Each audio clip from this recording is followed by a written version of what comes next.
Okay, so you're here for another deep dive, right? Right. I figure you're probably here because you're pretty interested in all those JFK files that just got declassified, like we are. Yeah. I mean, specifically all the stuff that maybe, the government's been keeping from us. Yeah. Like what's been hidden there all these years, right? Right. Well, for this deep dive, we got a whole stack of CIA documents from the JFK Assassination Records Act, Hmm. mostly from the 1960s. Okay. What we're really going to try to do today is dig into what these papers say about what the government was doing and what they knew about Lee Harvey Oswald. Right. And of course, the big question, right? What were they hiding, if anything? Yeah. I mean, we're looking for anything that might point to a bigger story. Right, right.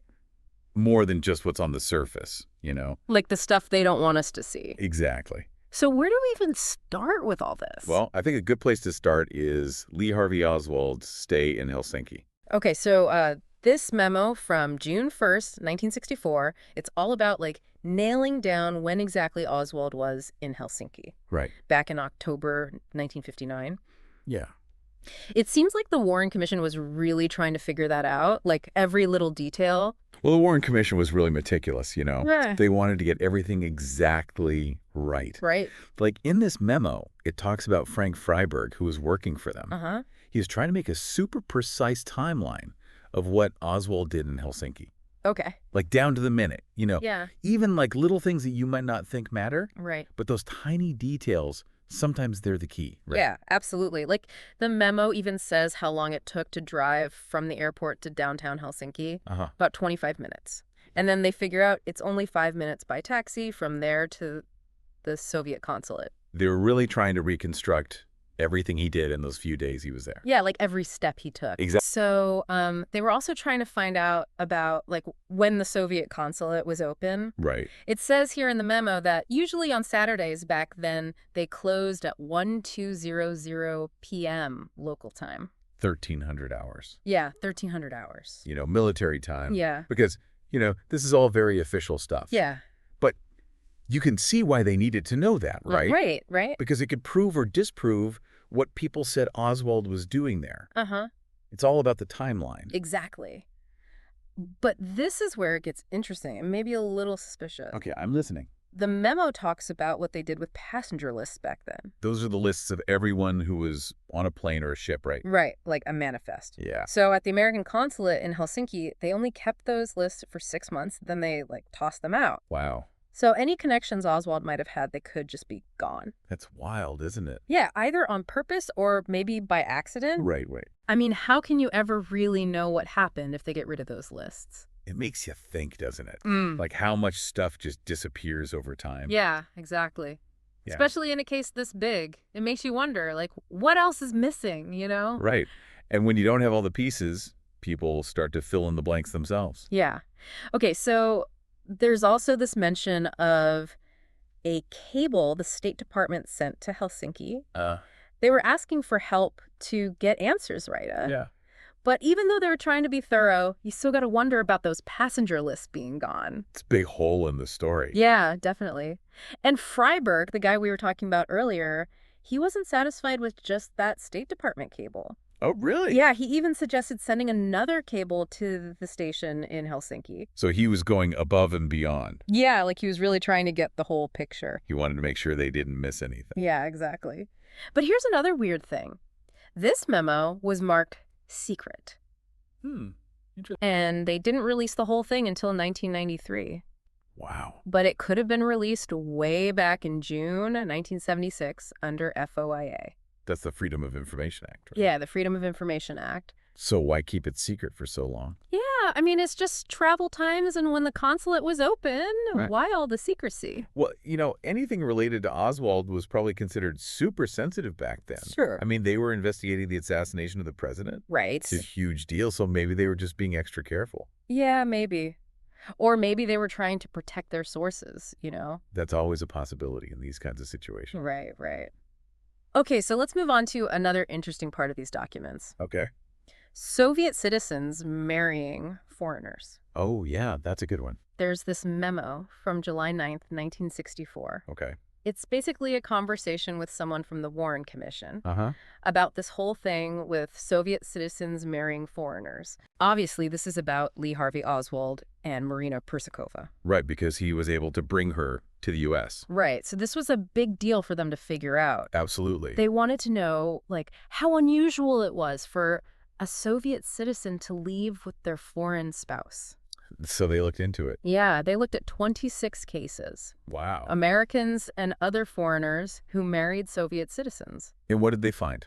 Well, it looks like it was really uncommon for the Soviet wife to leave right away with her husband. Oh, really? Yeah. Oh. In those 26 cases, they only found 3 where that happened. Okay. And one of those was this Italian Communist Party member. Uh-huh. He managed to pull some strings with the Italian embassy and get his wife out. So he had connections. Yeah, definitely. Yeah. But what about the Americans? Yeah, but what about them? Well, there are only 2 cases where an American met his future wife in the Soviet Union, married her later on another trip, and then brought her back to the U.S. It's not many at all. Right. And the memo mentions a 4th case, but they don't give us any details on that one. That's a little suspicious, isn't it? Yeah, it does make you wonder. But the main thing is, in most of the cases, like 14 of them, the foreign husband had to leave the Soviet Union alone. So it wasn't easy to bring your Soviet wife back with you. No, it sounds like it was really tough. And get this. In one case, the wife actually left first because her husband got in trouble and was jailed for a couple of months. Wow. I guess he violated some travel rules. Oh, okay. And then in 7 other cases, they just don't know who left first. Okay, so it sounds like Marina Oswald leaving with Lee Harvey Oswald was pretty rare. Yeah, it seems that way. And there's something else that's a little strange. What's that? The memo says that the State Department and the CIA had different numbers on this whole thing. You mean different statistics? Yeah, like the numbers didn't match up. Ah, that's interesting. Yeah, it makes you wonder if someone was fudging the numbers, right? Maybe. Or maybe there was just some confusion or miscommunication. Could be. But it definitely makes you think about how reliable the information was. Yeah, for sure. Okay, so to get a more personal view of this, we have these notes that say, miscellaneous notes on Sovs married to foreigners. Okay. They're like little stories about people who went through this whole process. So, like, real-life examples. Exactly. Like this woman, Adele Zaslavsky, her husband actually hired someone to help get him out of the USSR. Wow. And it worked. He got out in October 1962. So it wasn't impossible, but it took some serious effort. Yeah, definitely. Then there's Leonard Kirsch. His Soviet wife came to the U.S. in February 1962. Okay, so that one sounds more straightforward. Yeah, at least they didn't write anything about any problems. But then there's this guy, Joseph Ed Fondam. He was a student from British Cameroons, and he married a Soviet woman. Okay. And his story's kind of sad. He said his family disowned him, and he talked about how hard it was for him and other African students who married Soviet women. What was so hard about it?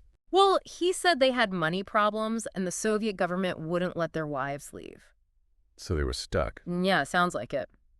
And the American embassy actually called him questionable and opportunistic. Ouch. Yeah, not very nice. It really shows how suspicious people were of these relationships back then. It was the Cold War.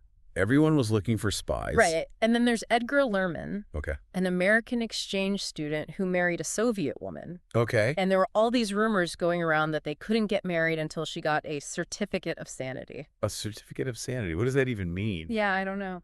But the U.S. Embassy said they never heard of anything like that. So it was probably just a rumor. Maybe. But it shows how much scrutiny these couples were under. Yeah, people were really watching them closely. Okay, so then we come to this really short note. Okay. It just says, Lee Harvey Oswald affiliate, DBA 20883, August 62. Just that one line. That's it. It's kind of creepy, right? It's like they were keeping tabs on him. Yeah, like they were watching everyone who was connected to him. Makes sense, I guess. Yeah. And these notes go on to talk about other exchange students from Sweden and America who had a lot of trouble trying to bring their Soviet wives home. Oh, really? Yeah, it sounds like it was a real nightmare sometimes. Like what kind of trouble? Well, sometimes it was political, like the government was making it hard on purpose. Okay. And sometimes it was just a lot of bureaucratic red tape. Like getting visas and stuff. Yeah, things like that. Yeah.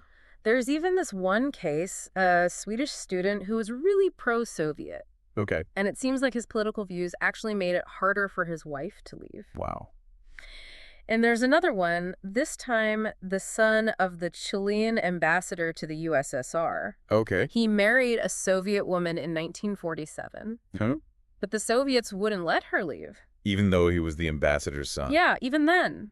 They tried everything, even using diplomats to help. And it didn't work. No, she couldn't leave for years. There's even this quote from a letter in 1950 that says, "Cannot make exception for this sort of thing." So they were really strict about it. Yeah, they were, and they even asked him to leave the country without his wife. That's so sad. It is. It really shows how much power the Soviet government had. Yeah, it's kind of scary.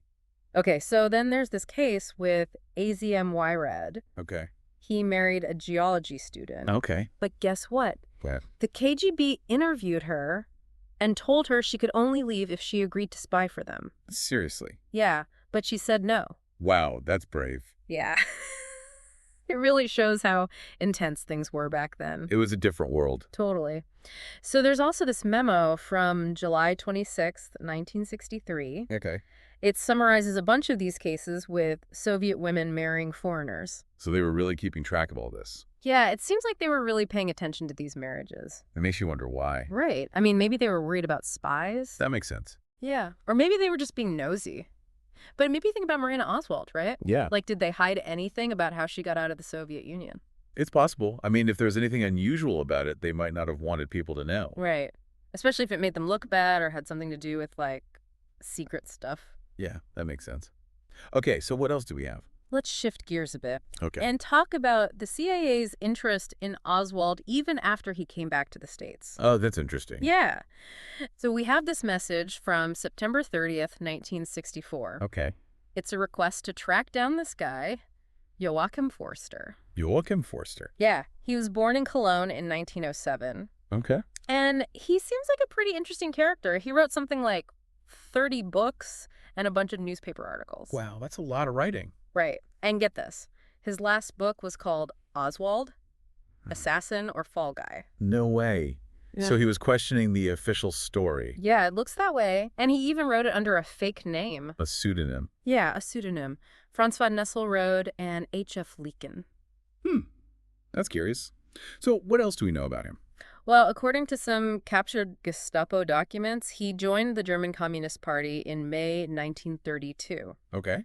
And he even spent some time in the Soviet Union from 1932 to 1933. Interesting. So he had ties to the Soviets. Yeah, which makes his book about Oswald even more intriguing. Definitely. So what did the CIA want with him? Well, the message says they wanted to find out everything they could about him. Like what? Like, they wanted to know where he lived, who he knew, what he did. Okay. They even wanted to check with the BDC, What's that? the Berlin Document Center. Oh, okay. It's where they kept all the records from the Nazi era. Makes sense. Yeah, and they wanted copies of any documents they could find about him. So they were really digging into his past. Yeah, it seems like they were. But why all the interest in this one guy? Well, the message specifically says urgent handling for the Warren Commission. So they needed the information quickly. Yeah. They were obviously interested in what he had to say about Oswald. Makes you wonder what they thought he might know. Yeah, maybe they were worried that he had some inside information. Or maybe they were just trying to cover all their bases. Could be. But it definitely shows how wide their net was. Yeah, they were looking at everything and everyone. Okay, so now we have this kind of boring-looking document. Okay. It's a CIA name check and consolidation request form Okay. for Roman Fedorovich Dedkov and his wife, Vilasa Nikolaevna Dedkova. And who are they? Well, it looks like they were trying to get visas to go to India sometime before April 1952. Okay. And Roman Dedkov was supposed to be an English teacher at the Soviet embassy in New Delhi. Interesting. Yeah. He was supposed to be there for 2 years, Okay. but they don't actually know if he ever made it to India. Huh. Yeah, the document says it's unknown. Okay, that's kind of strange. Yeah. And it also says that if they want more information about him, they should look in this INR OCR file. So they had a file on him. Yeah, it seems like they were keeping tabs on him. It makes you wonder why they were so interested in him. Right. I mean, he was just an English teacher. Maybe they were worried about Soviet influence in India at the time. Could be. It was the Cold War after all. Yeah, anything was possible back then. Okay, so the last thing we have is this dispatch from December 24th, 1964. No. It's addressed to all the CIA station chiefs around the world. Wow, so this is a big deal. Yeah, it seems like it. It's called Warren Commission Testimony Selected Excerpts. So it's about what people said to the Warren Commission. Right. And it gives us a glimpse into how the CIA felt about the Warren Commission's investigation. Okay, so what did they think? Well, the dispatch says that the Warren Commission's report showed how difficult it was to protect the president. Right. I mean, Kennedy was assassinated. Exactly. And the dispatch goes on to say that because of the investigation, a lot of stuff came out about presidential protection and secret operations. Stuff that's usually kept secret. Yeah. So the Warren Commission basically pulled back the curtain a little bit. That's interesting. So what kind of stuff are we talking about? Well, the dispatch mentions that they attached some excerpts of testimony from U.S. intelligence and security officials. Okay. And they said that all senior officers should read it, both at headquarters and overseas. So they thought it was really important. Yeah, it seems like they did. Why? What was so important about it? Well, I think they were trying to learn from the assassination. Like how to prevent something like that from happening again. Yeah, exactly. They wanted to make sure they were doing everything they could to protect the president. Okay, so what else did the dispatch say? Well, they sent it to a lot of different CIA stations around the world. So they wanted everyone to be aware of this information. Yeah, it looks that way. They obviously thought it was really important for everyone to know. Makes sense. Okay, so let's wrap things up. Okay. Today, we dug into some newly released CIA documents about the JFK assassination. Right. And we covered a lot of ground. Yeah, we did. We talked about Oswald's time in Helsinki, Soviet citizens marrying foreigners, and this guy Joachim Forster, who wrote a book questioning the official story. And that guy Roman Dedkov, who was supposed to go to India. Right, right. And we even looked at how the CIA thought about the Warren Commission's investigation. It's amazing how many different threads there are to this story. Totally. And even with all these documents, there are still so many questions. Yeah, like what's still hidden? Right. Like, what else don't we know? It makes you wonder, doesn't it? Yeah, it really does. So here's a thought for you to ponder. We know they destroyed those passenger lists in Helsinki, and we saw how difficult it was for people to leave the Soviet Union. Right. So what other information might be missing? Yeah, what else is out there that we don't know about? And how does that affect how we understand what really happened to JFK? It's a question we may never know the answer to. Sadly, you might be right, but it's a question worth asking. Yeah, for sure. Well, thanks for taking this deep dive with us. It was my pleasure. We'll see you next time. See you then.